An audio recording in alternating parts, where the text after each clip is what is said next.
Good morning, everyone. My name is Anu Puri. I'm the Chief Data Officer at the Mass Health and Hospital Association, and I wanted to warmly welcome you all to today's webinar focused on Medicare's new mandated transforming episode accountability model, which, as you know, is a new mandated model for Medicare payment for key surgical services, which kicks off next January, and which could have significant impact on hospitals' Medicare revenue.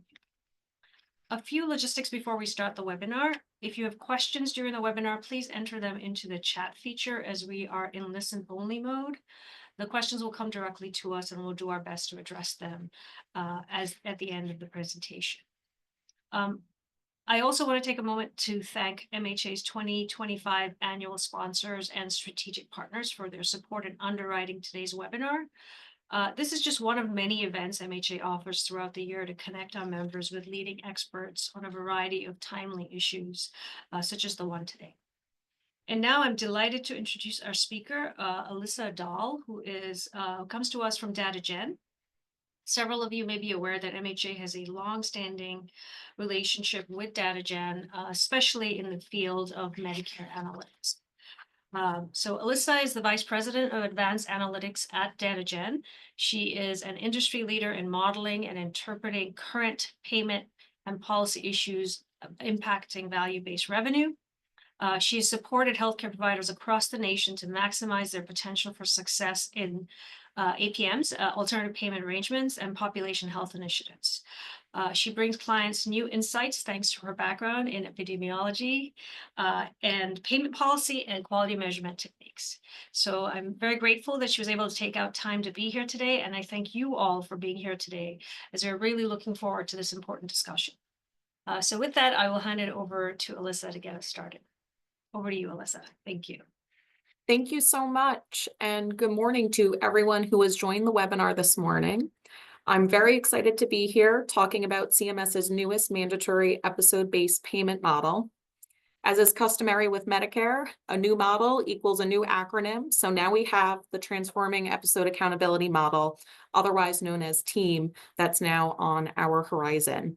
As Anu described, I've spent a lot of the last 12 years dissecting all of these various payment arrangements and also those implications for participating providers. So every time a new model comes out, it's always a race to read all the pages and see how does this new model compare to what CMS has done into the past and what are they doing different as they go forward into the future.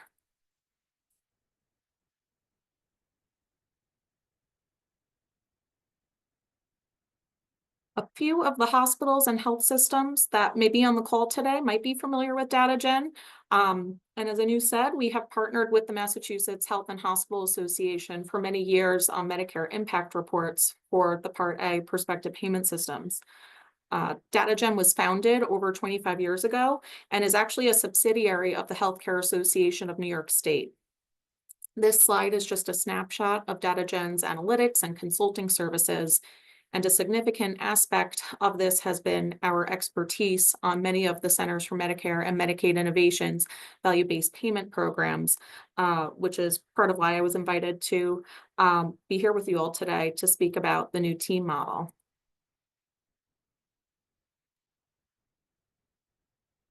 I think it's important that we level set with a few value-based payment model concepts and definitions before diving into the details on TEAM. So for this initial couple of slides, think of this as a 101 bundled payment introduction for any organization that may be less familiar with these types of models. So where we start, what is an episode of care? It is a patient's entire treatment for an illness or condition, including all services provided to treat a clinical condition or procedure. An event happens that triggers the episode. That's the little star on my timeline on the slide. The patient then goes on to receive treatment and services. And then the episode of care will end after a predetermined period of time. You'll find that different lengths of time are appropriate for creating episodes for different types of conditions. In the past, we've seen, for example, cancer episodes, would be like a 6-month episode of care, or for surgical procedures like in team, we're now looking at a 30-day episode of care. But in general, an episode will aim to cover the course of the more acute part of the treatment for that condition or procedure, or when the majority of healthcare service utilization occurs. Next, we have what is a bundled payment. So this is when a single price is created to represent the full spectrum of services that occurred during an episode of care.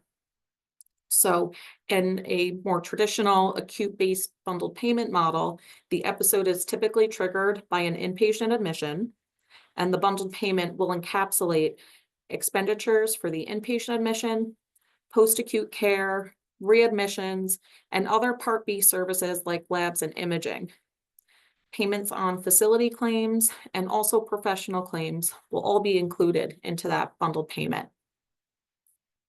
In many of the early Medicare episode-based payment models, CMS would look at the average baseline period Medicare episode spend and would reduce it by a small percentage to incentivize or ensure savings. And that would be what would then create the episode target price. This was a very simple pricing strategy that was used in the past and is what I'm showing on the bottom of this slide. But setting target prices happens to be much more complicated in team and the other more recent models that we've seen. If we look at the last 10 plus years, the rows on this table will represent the episode-based payment models that have come out of CMS. There is one earlier Innovation Center episode model, which started before this, called the ACE program, that I haven't displayed. But when we look at this table, you'll see most of these models have been voluntary, and very few, like CJR, which was the comprehensive care for joint replacements model, have been mandatory. So to interpret what I've done on this table, an asterisk will indicate the models that were designed to be mandatory. And you'll also notice 2 big red lines that have crossed out 2 models on the table. These are models that were proposed as mandatory, and they went through the whole rulemaking process, but ultimately they were canceled prior to going live. In the case of EPM, that was a cancellation that resulted out of an administration change. EPM would have been a more cardiac-based model. And for the other, which was the radiation oncology model, that was a cancellation that actually came out of an act of Congress. That model was a little bit unique in that it had never been tested on a voluntary basis. So there was a bit more leverage to cancel radiation oncology. You'll see that in the current year, 2025, right now, there were only 2 bundled payment models that are still in play. First is BPCI Advanced. This is a voluntary model for 34 clinical episode categories. That's going to end at the end of this year. They're right now in model year 8, which will be the final year, and then they'll go into a data runout period to close out the program. And the other model is the Enhancing Oncology model, which is CMS's second iteration of bundling cancer episodes. This model only recently began in the middle of last year, so it's got a number of years to keep running. One model to note is for CJR. This was the original mandatory model for lower extremity joint replacements, and this model just ended at the end of 2024 after it had a number of extensions. The final results for CJR will be released to hospitals that participated in that model until later this year. And at that point, it will be officially closed out. With that backdrop of the former models, now the Transforming Episode Accountability model is CMS's newest mandatory episode-based payment model, which was finalized in the federal fiscal year 2025 Inpatient Prospective Payment System final rule. I think you'll find that TEAM in many ways is the natural successor to CJR, and it picks up right after CJR's final performance year has been reconciled, starting in 2026. In many instances, CMS adopted that blueprint of CJR for team as their starting point, and then took a couple of areas that they expanded or enhanced the model.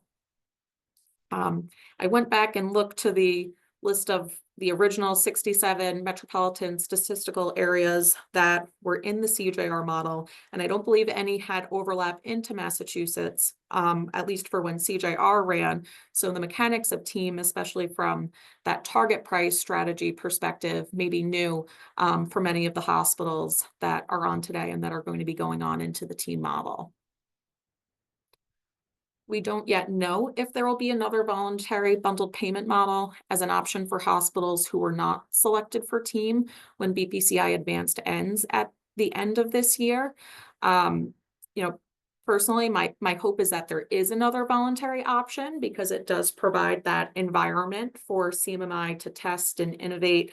Hospitals have the option of if they want to do it, and then it provides really that foundation to justify whether or not a piece of that model should be carved out and expanded across the country.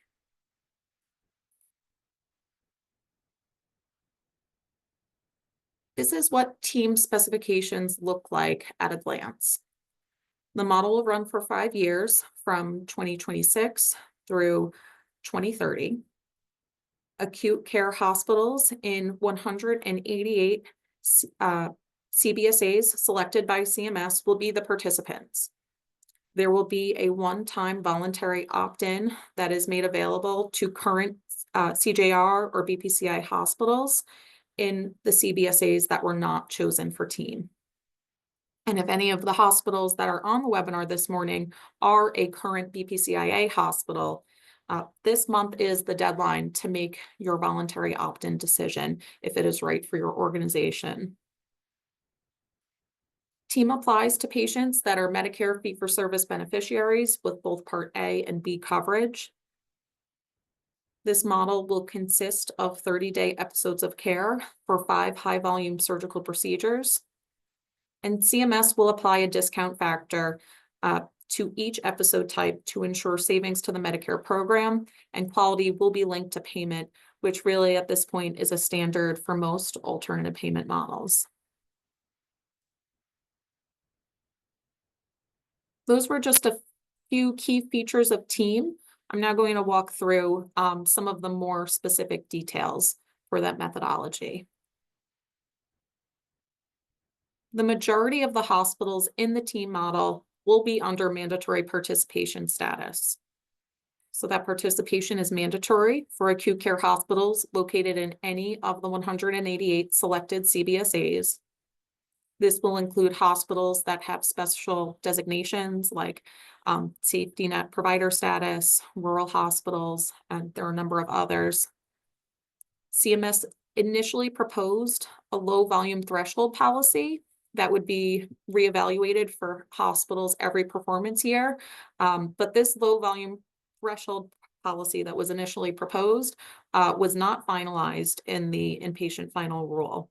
So really what we're waiting for at this point is additional rulemaking this year that's going to finalize that low volume threshold policy. And given the timing of where we are in the year and with the administration change, I don't think we'll see any additional rulemaking like an interim final rule happen. So right now we're really eyeing for that additional information to come out in the next inpatient proposed rule in April. As mentioned before, there is an option for some hospitals to enter the team model voluntarily. So hospitals that participate in BPCIA or CJR through the end of those models that are not located in one of the CBSAs selected for mandatory participation have that one-time voluntary opt-in opportunity. These providers will need to submit to CMS a voluntary participation election letter by January 31st, so later this month. And this is a decision that's very difficult because they have to make it in the absence of any team baseline data at this point. If a hospital elects to opt into the model, they will have to take risk for all 5 of the episode categories, and they cannot terminate their participation in the model early. CMS will end up treating that voluntary participation election letter as that voluntary hospital's participation agreement for the model. And this information was distributed by CMS to eligible voluntary hospitals in mid-December.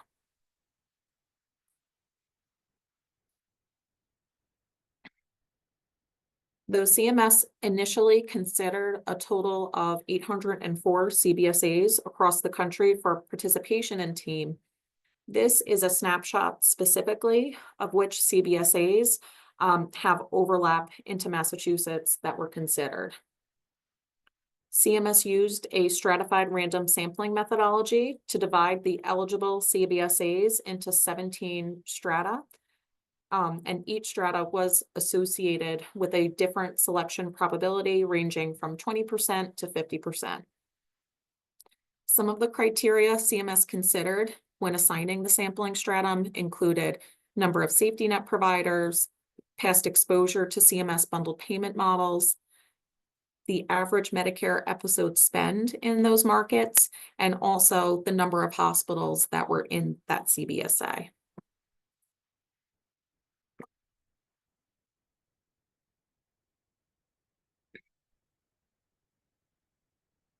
In Massachusetts, these 3 CBSAs shown in the table and on the map were those that were ultimately chosen, which will mean that a total of 38 hospitals in Massachusetts are under mandatory participation status in TEAM, with most of those hospitals participating in TEAM in the state in that CBSA representing that greater Boston and surrounding city area.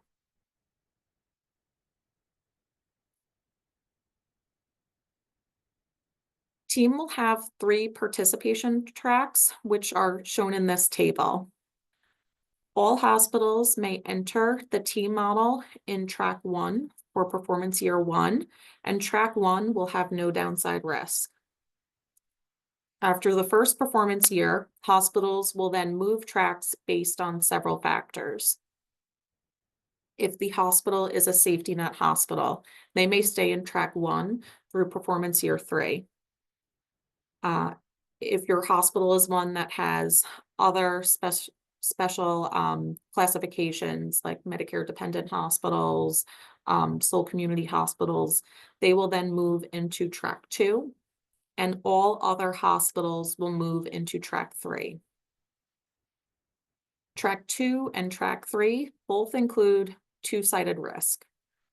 Track 2 carries a lower level of risk, meaning there is less potential losses or potential savings. And track 3 carries a higher level of risk, meaning there are more potential losses or savings.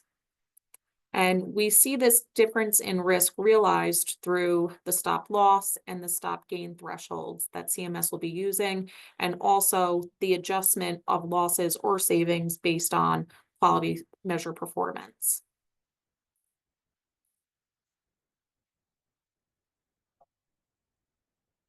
In TEAM, episodes can be triggered in the hospital inpatient or the hospital outpatient setting. The anchor hospital is the hospital that performs the surgery, and they will be responsible for care coordination and bear financial accountability. The surgical procedure will be considered the triggering event that starts the episode. And then the episode will end 30 days after the inpatient discharge date or the outpatient procedure date if it was an outpatient-based episode. All Medicare fee-for-service Part A and B payments that occur during the episode time period will be included as part of the episode's expenditures. There will be still some exclusions. Really, when that tends to happen, they're for things like readmissions for burns or transplants, and certain high cost or rare Part B drugs. Like if you think of drugs for the treatment of hemophilia, those will those claims and payments will get carved out of the episode.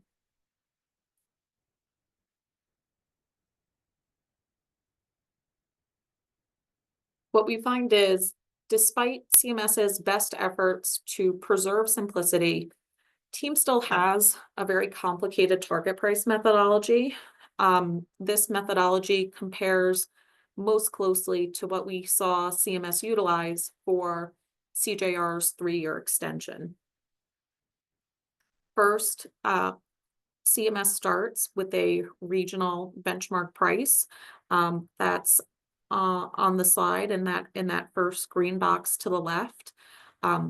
This represents the standardized Medicare episode spend across a 3-year baseline period. So for performance year 1, that baseline period will cover calendar year 2022 through 2024 episodes. And CMS will weight the more recent years greater when calculating that regional benchmark price. The regions that CMS is using are defined by the 9 United States Census divisions. This regional benchmark price will be calculated for each specific episode type at the DRG or HCPCS code level. And for hospitals in Massachusetts, this means that the regional benchmark price that you will have is based on all hospitals in New England. CMS will then take the regional benchmark price. They will trend it forward to the current performance year. That's the trend factor. They will have risk adjustment factors applied according to the hospital's realized patient case mix. That price will be normalized, which I'll talk a little bit more about, and a discount factor will be taken to ultimately reach that target price shown all the way on the right. The normalization factor is implemented so that the risk adjustment factors ultimately do not change the national non-adjusted average target price. So this becomes important, and we saw CMS use this same type of calculation strategy in CJR. And ultimately what happened is that normalization factor unfortunately removed a lot of the positive impacts of the risk adjustment factors on the target price. So I like to tell people just to keep this in mind. I think there's a lot of excitement about the number of risk adjustments that CMS is going to take into account, which we're going to see on the next slide. But if their goal is for the national non-adjusted average target price not to change, that normalization factor is really going to ratchet down the target again. These preliminary target prices are going to be calculated before the performance year begins and will incorporate prospective trend and normalization factors. And then these factors will then be recalculated again after the end of the performance year during the reconciliation process. And that they will then be applied to reach the final target price. And the one good thing that was put into this program is that there are caps in place for how much the retrospective trend factor and normalization factor can change from that preliminary factor that was calculated before the performance year began. So there's some control in that predictability. CMS is going to rebase the model annually for each performance year. So that means that the regional benchmark price, going back to our green box in the calculation, and also the risk adjustment multipliers, those are going to change every year, and CMS will publish these numbers before the new performance year begins. And if I'm remembering from the rule right, I believe they say no later than 30 days before the performance year begins is when they will release those updated numbers.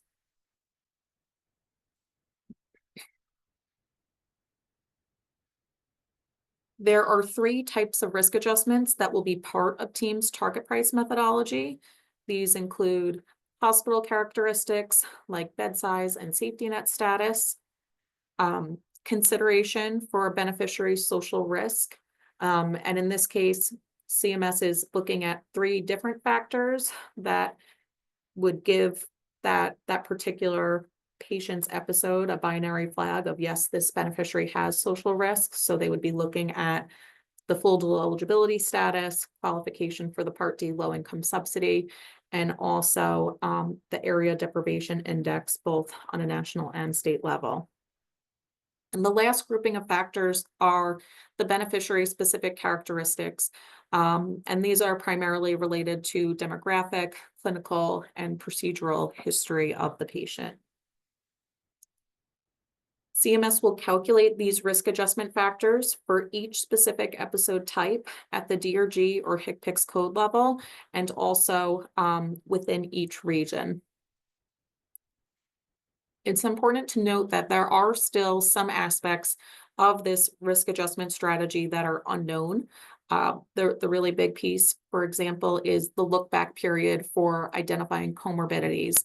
CMS hasn't decided yet, will it be a 90-day look back, a 180-day look back, or a longer period that they're going to use. So further rulemaking on that is still anticipated to finalize that aspect for the target price methodology.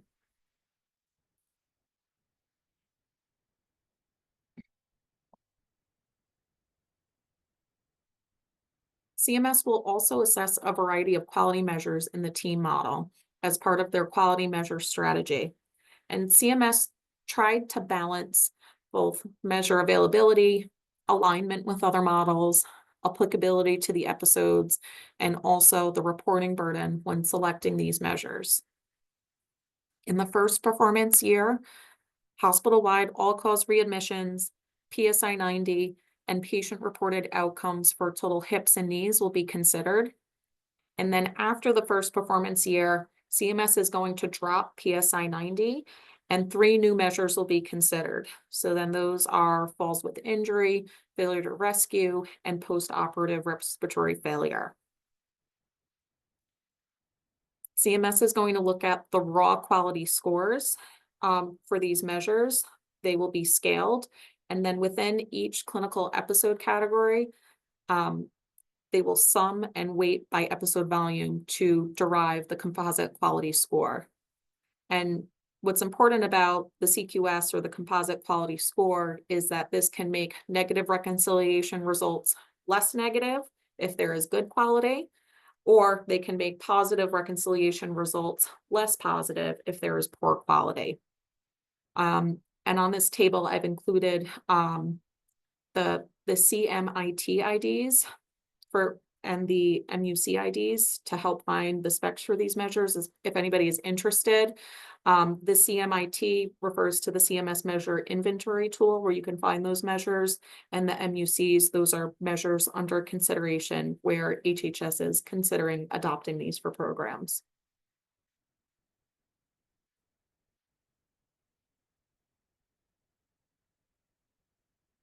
Next, we get to reconciliation.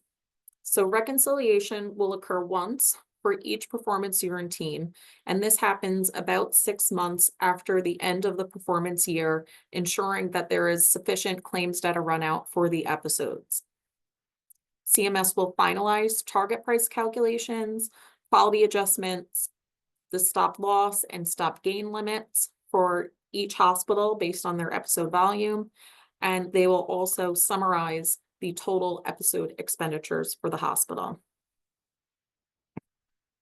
If the hospital's episode expenditures are less than the target amount, that means that the hospital has a positive net payment reconciliation amount and will earn a performance-based payment from CMS. So they're going to make a savings. If the hospital's episode expenditures are more than the target amount, that means that the hospital has a negative net payment reconciliation amount and will owe a repayment to CMS. Both payments and repayments are made as a one-time lump sum.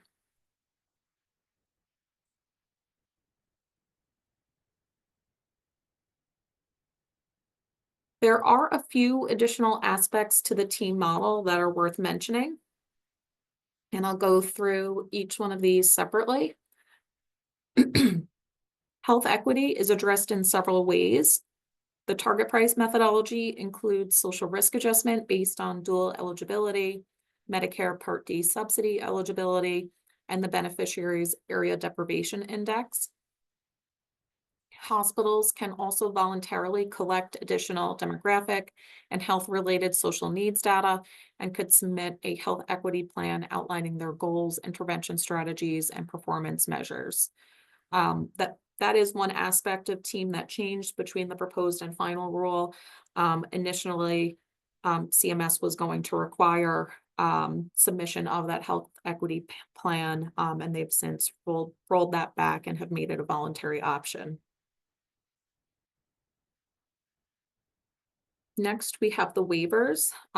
Participating hospitals can take advantage of several waivers and also beneficiary incentives, providing flexibility for more coordinated and efficient care. Examples of those waivers include waivers for telehealth services, the skilled nursing facility 3-day stay rule, and also post-discharge home visits. In this model, in-kind items and services that are connected to medical care can also be offered, and I believe there's a threshold for the value of that service. There was a decarbonization and resilience initiative that was also worked into team. And CMS will offer technical assistance for hospitals that are working to reduce greenhouse emissions and also offer optional reporting of emissions data and public recognition for doing so.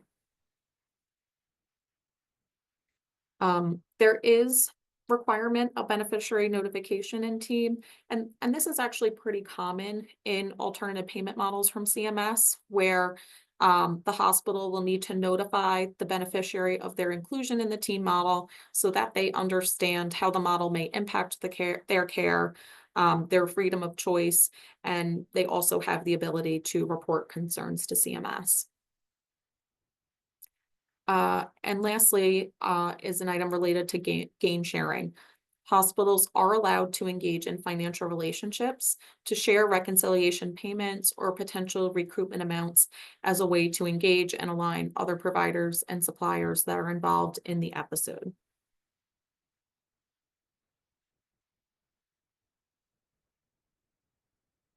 At this point, I'm going to change gears a little bit and will now speak to some of the challenges associated with implementing a model like TEAM and some strategies for hospitals to prepare.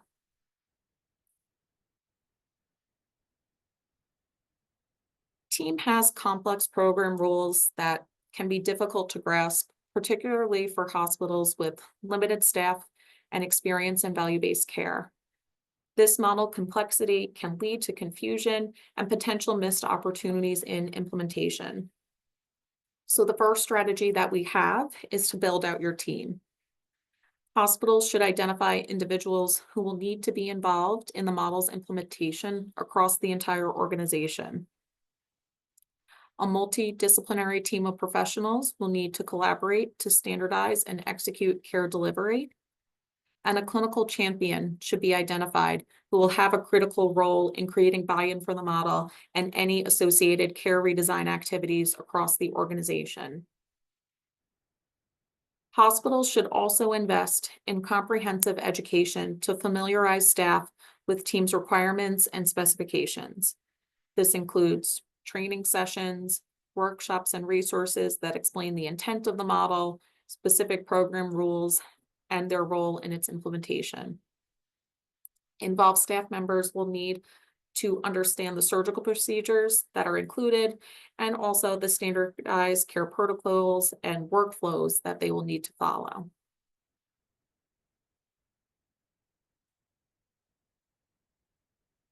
Next, access to Medicare claims data across the continuum of care is a significant advantage under TEAM.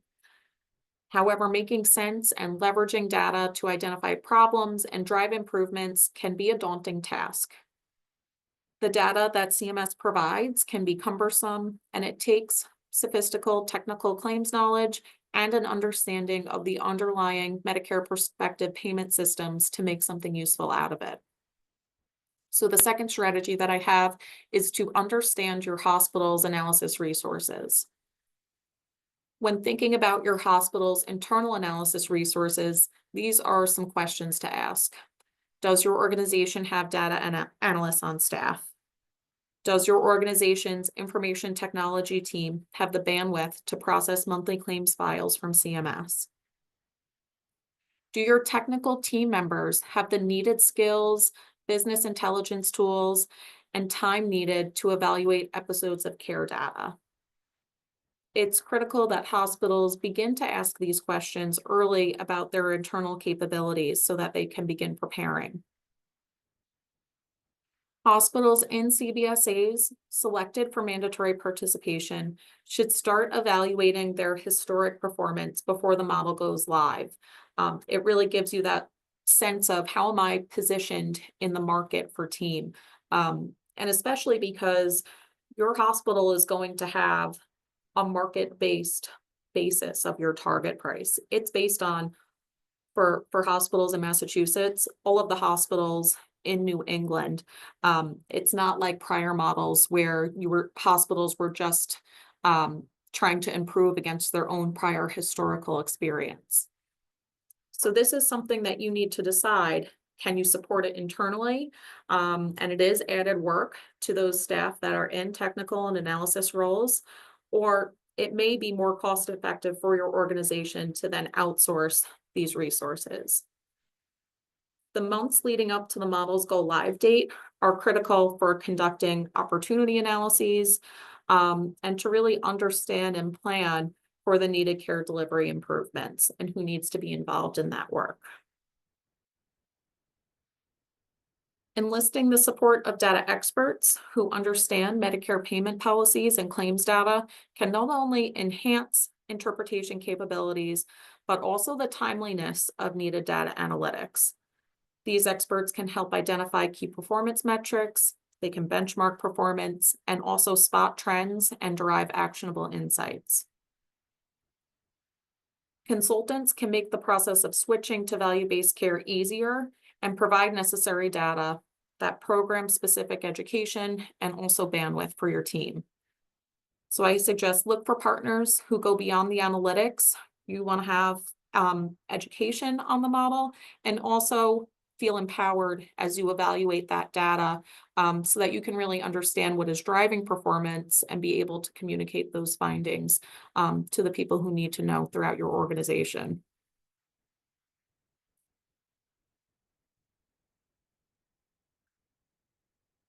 Another key challenge for hospitals that will be participating in TEAM is the concern over potential financial implications. The fear of incurring losses or the perceived high investment required for model compliance can deter effective engagement. So the third strategy that I have is to depend on your data and stay in communication. Hospitals need to anticipate financial challenges and also proactively plan accordingly. So developing a comprehensive financial strategy that accounts for potential losses and identifies opportunities for Medicare savings is essential. Hospitals must rely on their data to gain insights into Medicare costs and care quality and identify potential areas that need improvement, like readmissions or timely post-acute care transitions. When doing this, data should be at the forefront of your discussions and any decisions on how to improve processes and care delivery for patients. Hospitals under mandatory participation should consider setting up regularly occurring meetings to review data and assess interventions impacts using specific relevant performance metrics. This practice is especially important during the performance year so that potential problematic trends are identified, course corrections can be initiated, and so that leadership is prepared for the anticipated results of the reconciliation, whether they're good or they're bad.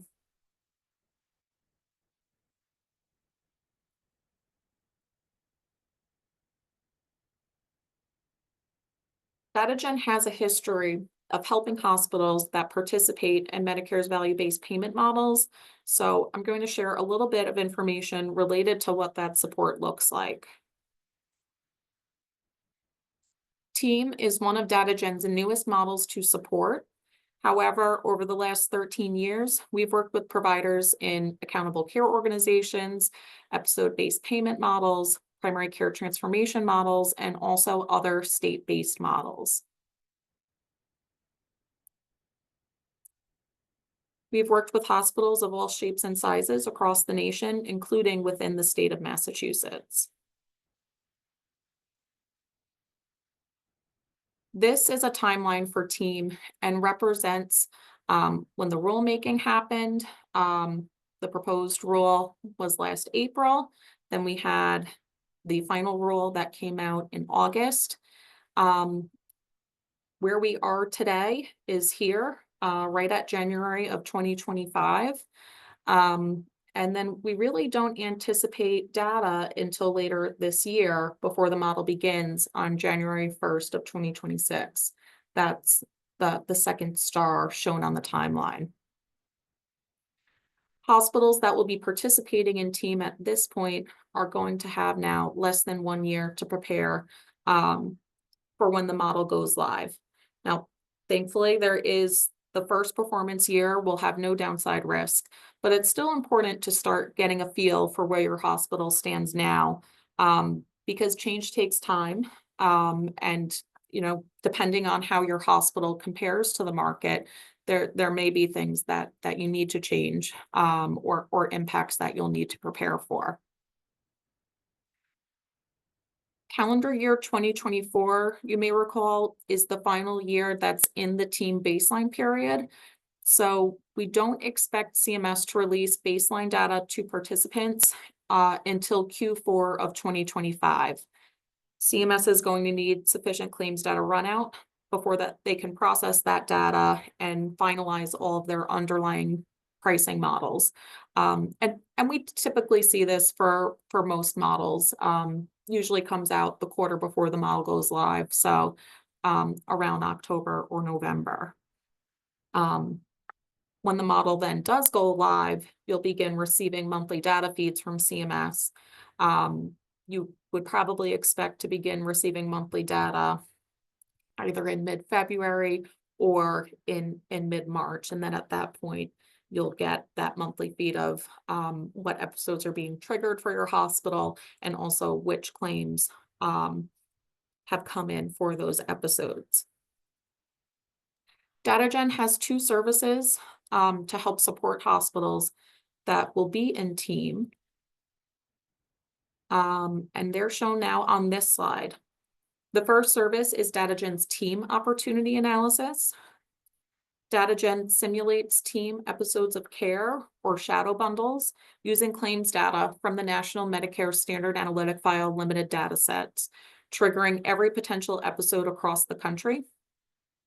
Hospitals can use this data now to understand how they are positioned for the TEAM model so that they may begin to plan how to improve care delivery and coordination for these episodes of care. The second service is DataGen's TEAM performance data monitoring and reconciliation validation. This is a subscription service for when hospitals are live in the TEAM model and will utilize the episodes and claims files that CMS distributes to participating hospitals. Hospitals use this analysis platform to monitor their ongoing performance in the model. They then plan care interventions and assess those results in the data. DataGen also supports hospitals when reconciliation results are released, helping them understand what drove their performance and validating that CMS performed calculations in the way that they were described in the TEAM specifications. Typically, when a model's new, there can be some hiccups with the reconciliation. If we find errors, it usually is for one of 2 reasons. Either CMS didn't cut the files right, meaning they might have not captured the right set of claims for those episodes and they have to reissue them. We find those errors pretty fast. Other vendors do as well. Or the second is there's actually a step in the process of how CMS does their calculations that they're doing, but wasn't described in the rules or the specifications. And in that case, CMS just has to go back and be clear about how they're handling both the data and the payments. If errors are found, DataGen will provide hospitals with a report of potential issues that they can contest. And typically for these models, hospitals will have 30 days from when the reconciliation results come out to contest any of the calculations if they wish to. One important thing to note is if you do contest a part of that reconciliation, it does typically delay the date of a payment, for example, if you earned a savings.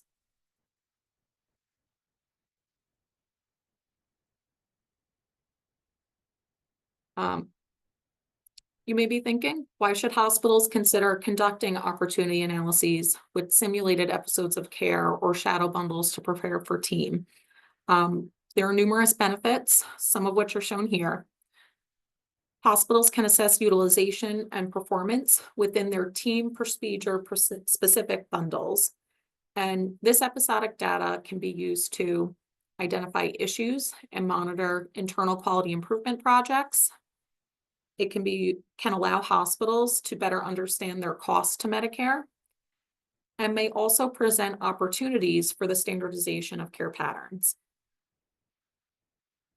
This episodic data can also provide hospitals with a deeper view of specialist performance and can be used as a tool to engage with specialists. You consider incentives like gain sharing as a strategy to align clinicians or other downstream care providers involved in the episode.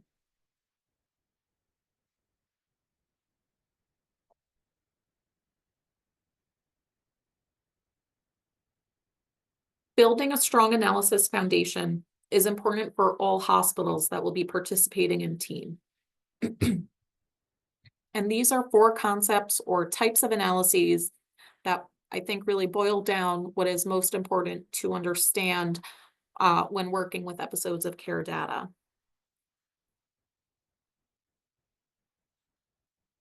The first concept is understanding volume and variation. This is a chart that shows the variation in average Medicare episode spend by hospital episode volume. Low episode volume can significantly increase cost variability. Not only does this increase financial risk, but it also masks the effects of real clinical changes. You'll see that different episode types inherently have different amounts of cost variation, but higher volume always reduces random cost variation and will give hospitals the ability to assess the effectiveness of clinical changes.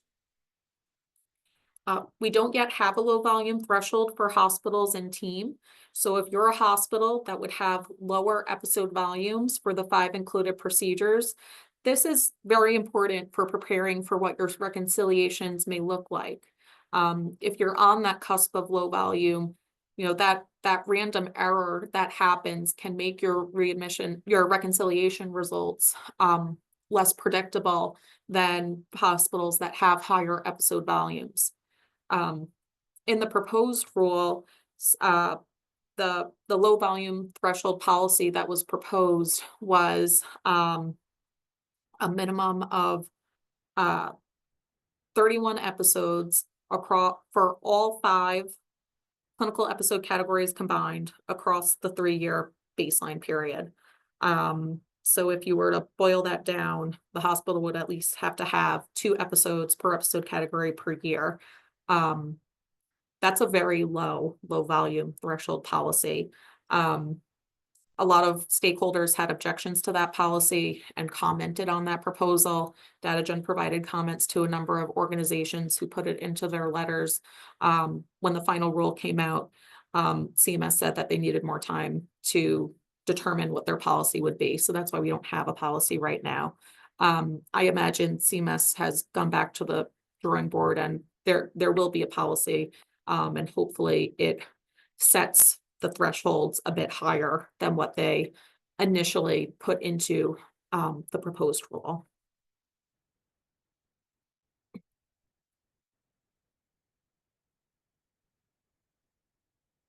The next concept to know is that there must be sufficient actionable cost that can be targeted by care management teams in order to produce reductions in the overall Medicare episode costs that exceed the CMS discount factor.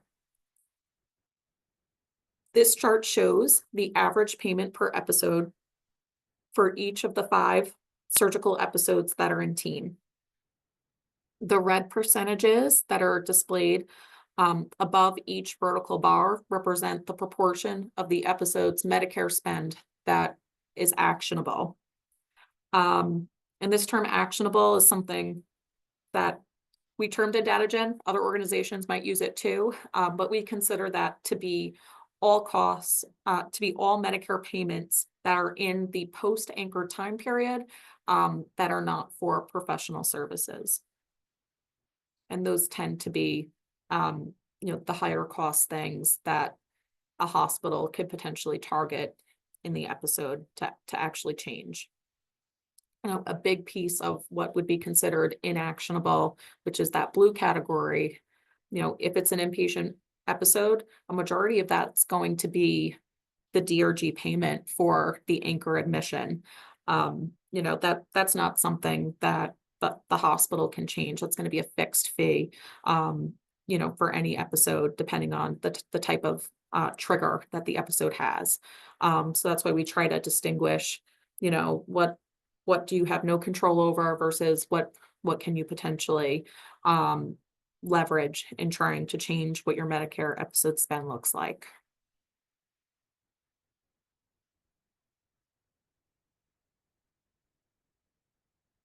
Medicare episode expenditures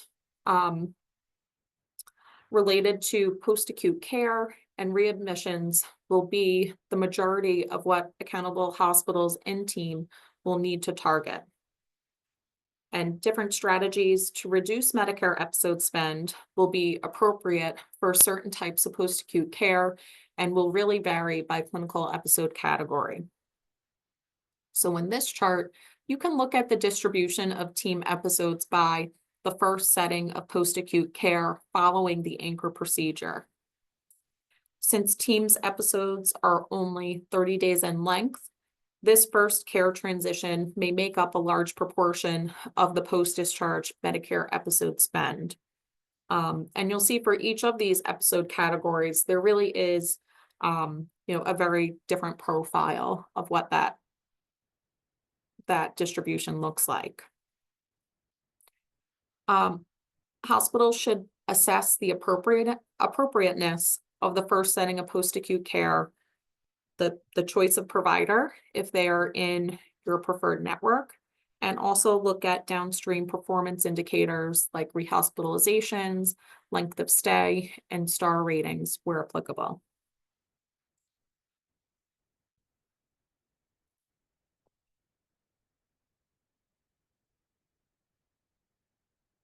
Benchmarks are an important tool that can give hospitals insight into what utilization is feasible when evaluating what improvements can be made. In this example, which is a real hospital's experience, they can compare themselves to their case mix adjusted region to understand how they are currently positioned for the team model and where they may need to make some changes. Hospitals should conduct what-if analysis calculations to simulate the Medicare episode spend that can potentially be saved through changes in utilization. So in this example, which actually happens to be a real hospital example, the table shows the change in average Medicare episode spend that this hospital would experience if they had the same utilization patterns as their region. And when I say region here is their US Census Division, which is going to be the basis of their target price regardless. The percent of episodes going to skilled nursing, inpatient rehab, and home health will all have a tangible impact on Medicare episode spend.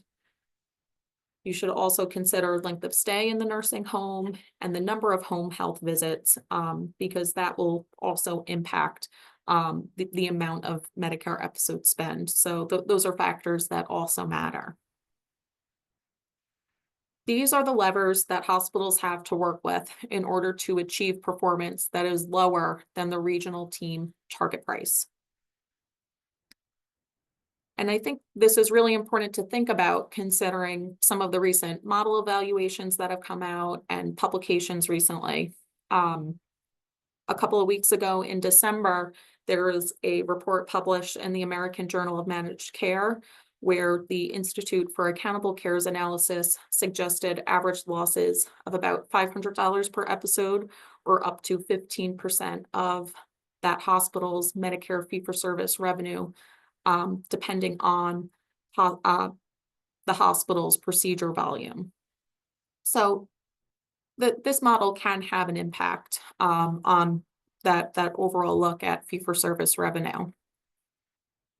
And I think we can all acknowledge that change is hard. This what-if analysis shows potential mathematical opportunity, but hospitals have a lot of factors to consider, whether you're looking at that from a clinical perspective, organizationally, and even politically when deciding how to transform care and to manage the model. Shifting care, even when it's clinically appropriate for the patient, related to any of these indicators, can be complicated, especially for hospitals or health systems that have ownership or affiliation with post-acute care facilities in their market.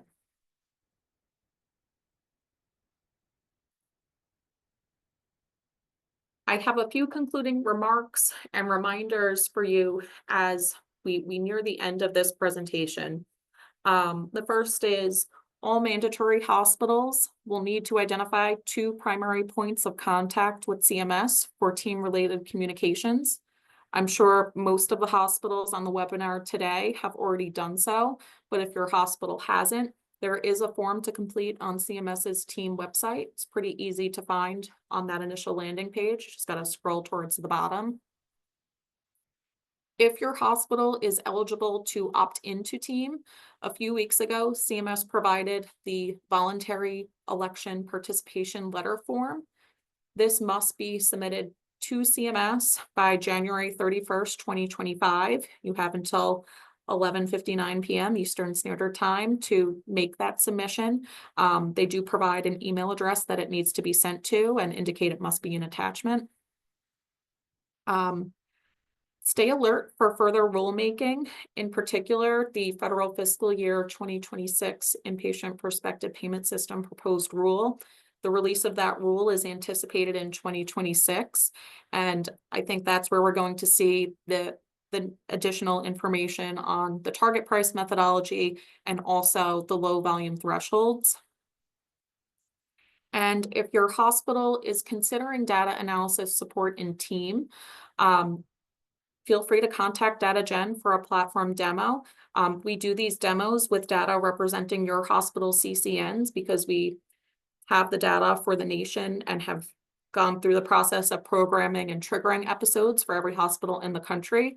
We like to make it feel more real to you when doing a demo. So it's a nice tool to have. And my direct contact information can be found on the last slide of the deck. Just going to the next slide. This is a sample screenshot from the DataGen team opportunity analysis platform for your reference. If you want to get a feel for what our application is like. All information in the visualizations is also available in reports and is drillable to the episode and claim level detail. All the information can also be exported. We have that what-if analysis tool and benchmarks built in within here, and also simulations for what does performance look like and the high and low potential of the reconciliation results based on the tracks, which is a useful tool to play around with as well. One other thing I didn't put on the slide to mention is, as your hospital gets closer to the implementation date and when the model goes live with CMS, pay attention to the different forms or participation agreements that may come out. CMS usually releases a data release and attestation form, which is essentially like your hospital's data use agreement, so that you can gain access to the claims data for all of the episodes that your hospital triggers. So even if you haven't figured out your analysis strategy, if you're doing it in-house, if you're going to farm it out to another company, you always want to take advantage of that data that CMS is providing to you as part of the program, which it is data and information that you wouldn't have otherwise. So it's always good to go forward with requesting access to that information. We don't yet know which portal CMS will be using for the team data. Since they're pretty much playing from the CJR playbook, I would say probably the CMS Enterprise portal, but they've used other platforms in the past as well. Okay, so that concludes the formal part of my presentation, but we have plenty of time for questions, and a news come back on and will help us work our way through. Great.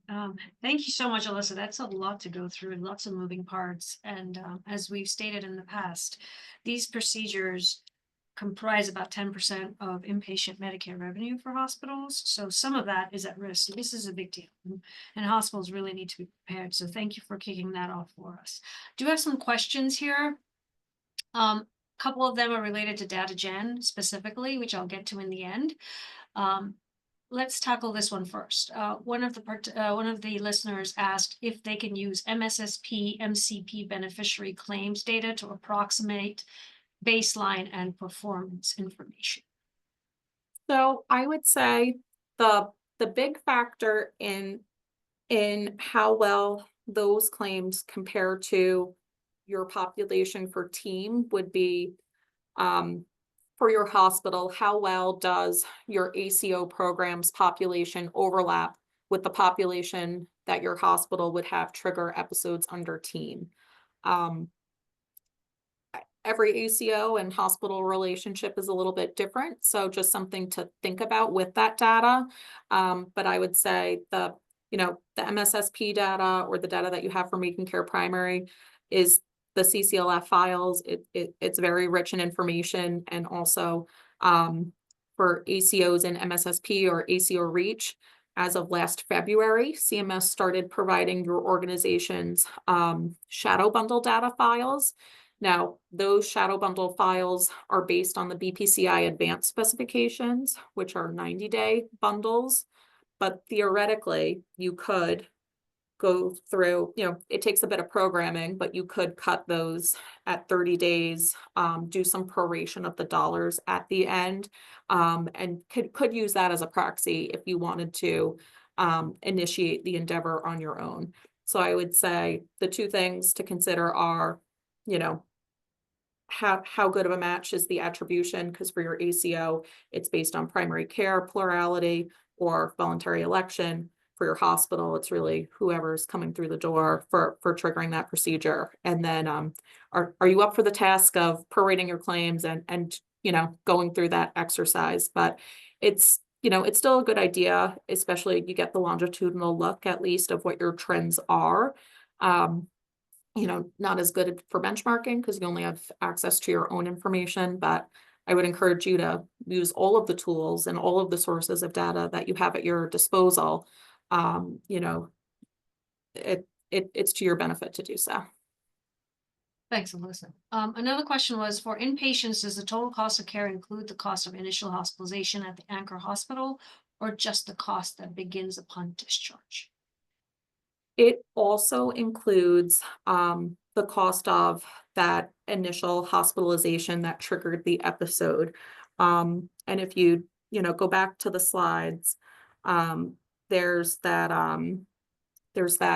slide that's about what's actionable and what's inactionable, and that inactionable category makes up your anchor admission for an inpatient hospital episode, or your anchor procedure for an episode that's triggered in the outpatient hospital setting, and the professional fees of the episode.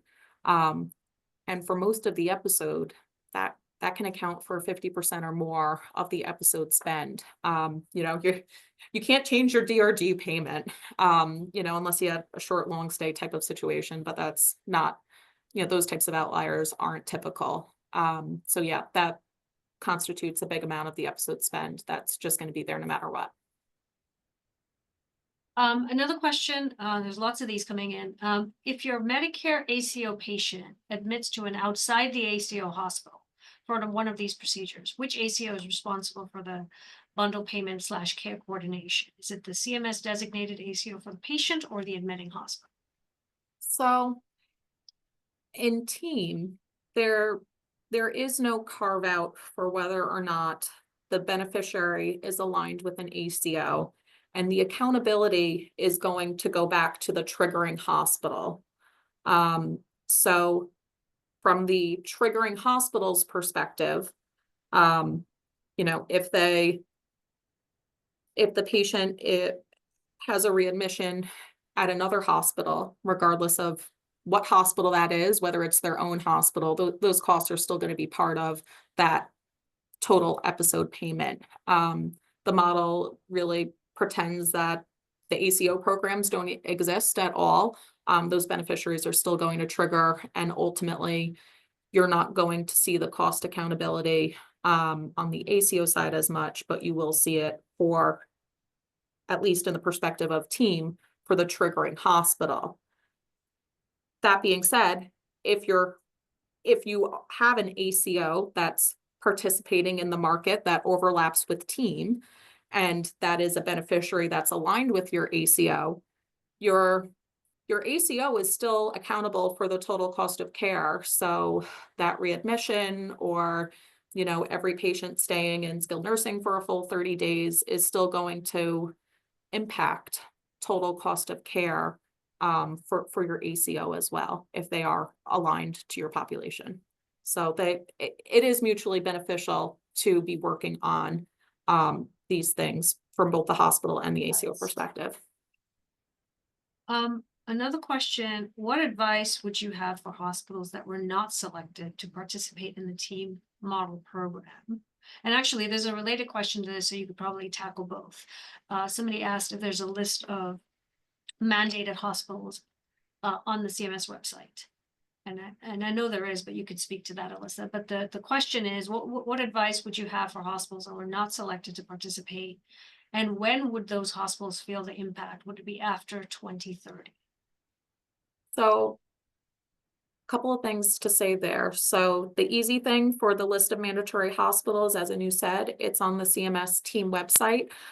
There's 741 hospitals, at least at the time that CMS ran the list. They'll probably be running it again before the model year begins, because, you know, if hospitals have changes like a conversion to COS status, or a merger where they lose their CCN number and now they're going to be under another hospital's CCN, that may impact what that final count is that goes into team. But in general, the list is there. For the other part of the question, it is interesting because we have had conversations with hospitals where first they're in a region that wasn't selected for team, and they may have had a very strong value-based care program and a lot of support from leadership to be doing that work. And they're kind of left on the sidelines right now, waiting to see what else happens.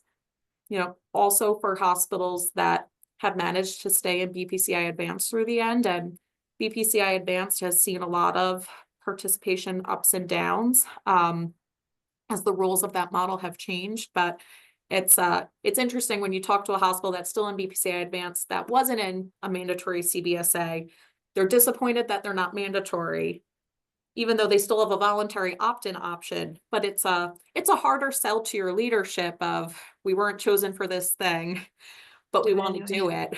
Yeah. And it's a full 5-year commitment.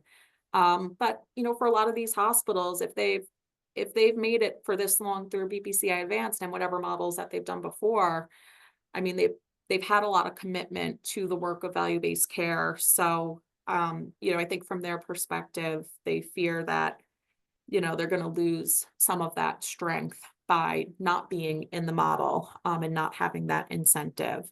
So, you know, I would say for any of the hospitals that either aren't mandated or don't have the option to voluntarily opt in, if you do have a way to still keep a pulse of, you know, what your total cost of care looks like or what your episode performance looks like, it's not a bad thing. If you're in an ACO, that gives you a lot of data access. Same if you're doing one of the primary care transformation models. You know, you can also work with a vendor. DataGen does this too, where you can still get access to bundled data if you want to see how is my hospital performing? Because one of the things that's going to happen is the whole New England market for the CBSAs that are in team, the market is going to shift, and there are going to be improvements and efficiencies made because they have to, because they're mandatory in the program. And you don't want to not be on that transformation track. And one of the good examples I can provide is, we have some hospitals that were in the first 5 years of the Comprehensive Care for Joint Replacements program, and then they were carved out of the 3-year extension because of how they reclassified their wage indexes at the time as rural, and it dropped them from the model. That doesn't work for team. But they weren't in the CJR 3-year extension. And and at the time when they were in CJR, they were the best of the best. And now they're looking at the market again, now that they're going to be in team, and they're seeing, I'm not the best in the market anymore. Everybody's been continuing to work. And especially in the CJR 3-year extension, it became more difficult to achieve savings than the first 5 years of the model. So, for that particular organization, it's a little bit of a reawakening of, a lot of organizations have, been able to move the needle.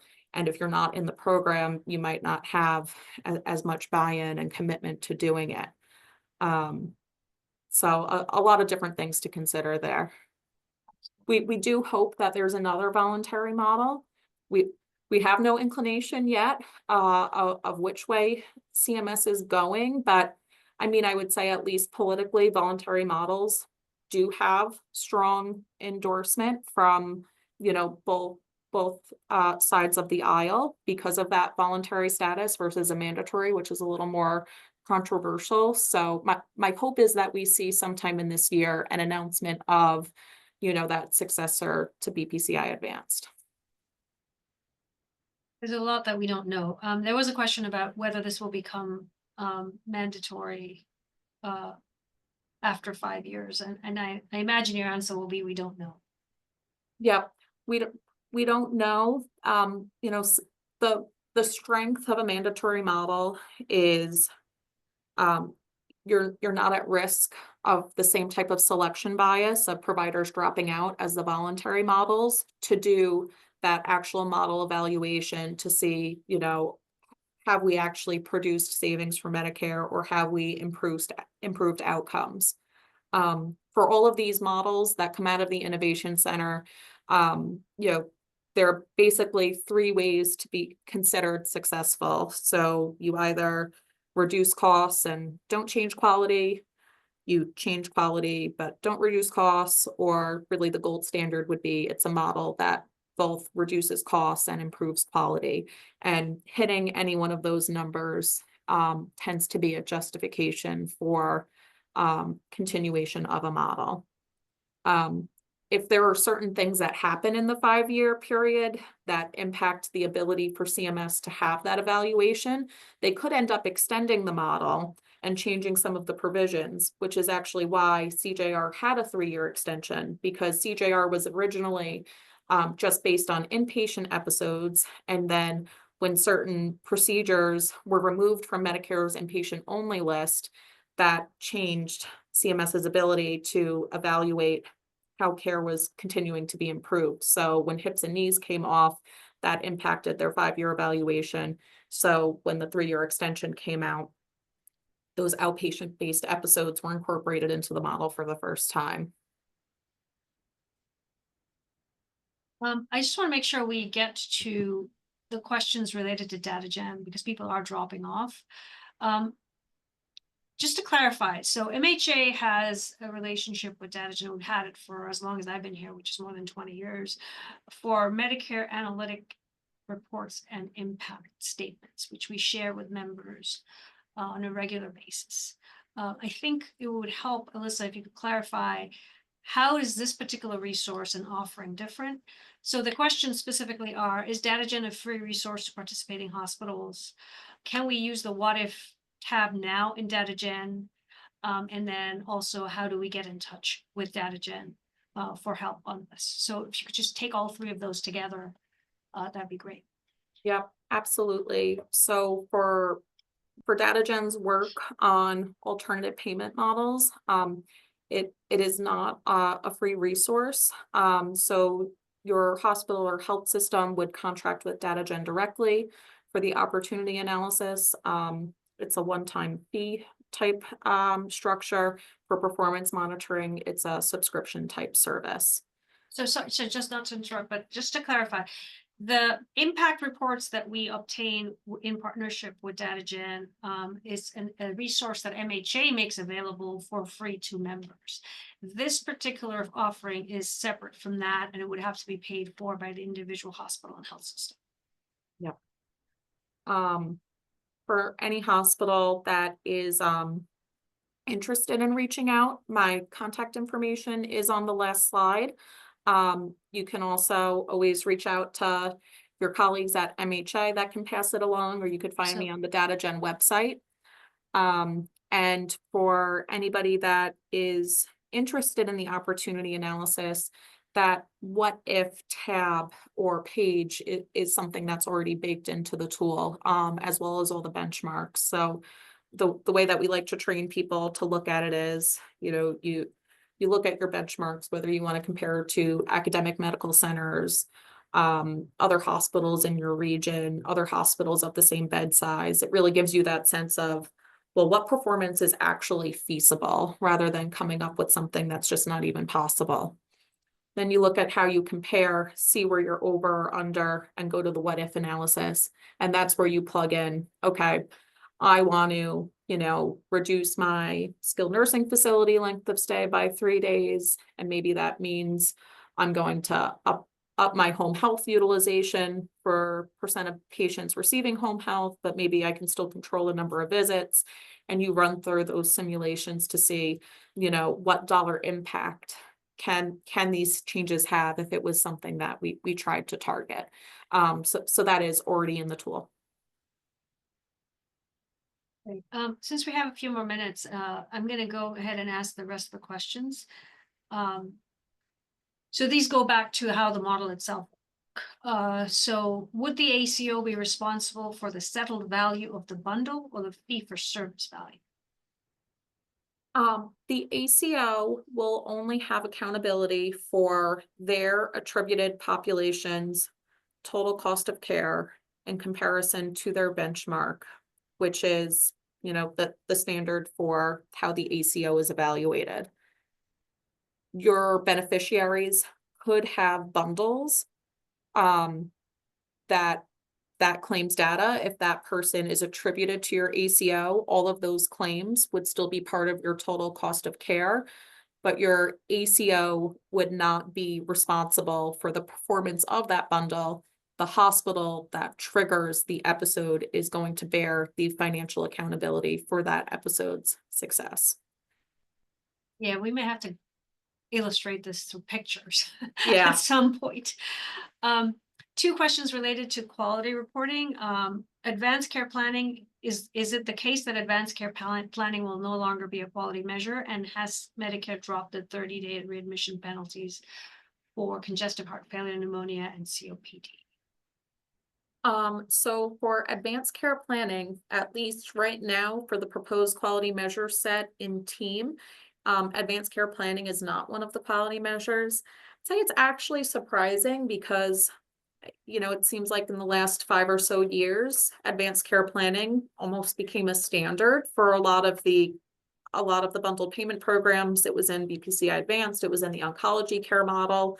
It also had the strength of being something that was easy to track in the claims data once clinicians began billing for it and it was reimbursable. So at least right now with what was proposed and finalized, ACP is not a measure. That doesn't mean that CMS can't change the quality measures in the future. But they would have to go through the rulemaking process to be able to change those quality measures. So, that is one factor with it being a mandatory model. Any change has to go through rulemaking, whereas, the voluntary models do tend to provide a little bit more flexibility. CMS can kind of change a little bit more as they go, or kind of wait till the last minute to figure it all out. And then the readmissions penalties are still in place. Yep, yeah, the inpatient prospective payment system, readmission penalties, this model is not removing the existence of any of those things, which, becomes important to consider, the multiplicity in some ways of how these events impact revenue and programs. So, having a readmission, it impacts your performance for the Medicare readmissions reduction program. It will impact team. Not only does it increase your total episode spend, but you also have readmission as a quality measure. If that patient's aligned to an ACO, readmissions are part of the total cost of care accountability. So, one of the arguments a lot of times against these models is, well, you're dinging the hospital, you're dinging the healthcare provider and all these venues. I would say, one good thing, and was actually something commented a lot on in the, based on the proposed rule, was the inclusion of PSI 90, because it's already part of inpatient quality reporting and penalties. And CMS did acknowledge, it wasn't as ideal to include it, but it was one of the better measures that they still had to choose from that would be applicable across all of the episodes for at least performance year one, but they are moving away from that measure after performance year one. So there was some movement there. Thank you, Lisa. The last question I have here, this is specific to a hospital. So Cynthia asks, that her particular hospital, Signature Healthcare Brockton, they had a unique situation where they had a fire that basically closed the hospital from February through August of February 2023 to August 2024. And since CMS is looking back at a time period covering 22 to 24, there is concern that because of low volume or no volume, how would that impact that? That's a really unique situation. I unfortunately don't have an answer for you. I know a lot of times in these models, CMS has like an extreme and uncontrollable circumstances policy, where they tend to, at least if you were live in the program, any episodes triggered that time would just be capped and you wouldn't have any losses. But if they're working with what's in the baseline period, I would be really curious to how they respond. I hope you've submitted the question to the team model team at CMS. They could either compute the regional average for you, or maybe they would change the weighting, or maybe they would use some of your historic data for the more recent period to try to give your hospital at least something to base it on. That's my guess, but I really don't know the answer for that one. Yeah, it might be best to reach out to them directly, Cynthia.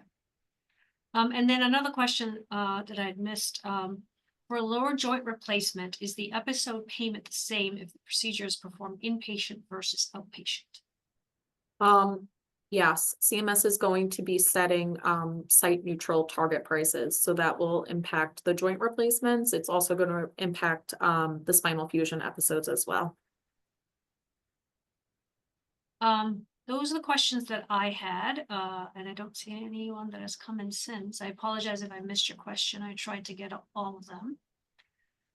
So I would suggest to everyone on the call to consider reaching out for that demo to Alyssa. This thing has a lot of moving parts. There's a lot at stake, a lot to learn, and there isn't too much information available directly from CMS yet. So please do consider reaching out.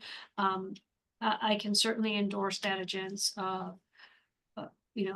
customer service and knowledge and responsiveness. We've worked with them for years. It's a good place to start. If you need any other information, please feel free to reach out to me directly at my email, and I will certainly be happy to put you in touch with Alyssa and her team. So with that, thank you so much, Alyssa. This was a great presentation, and thanks for your patience in answering all those questions. And let's see where this goes. Thank you so all. much. Thank you.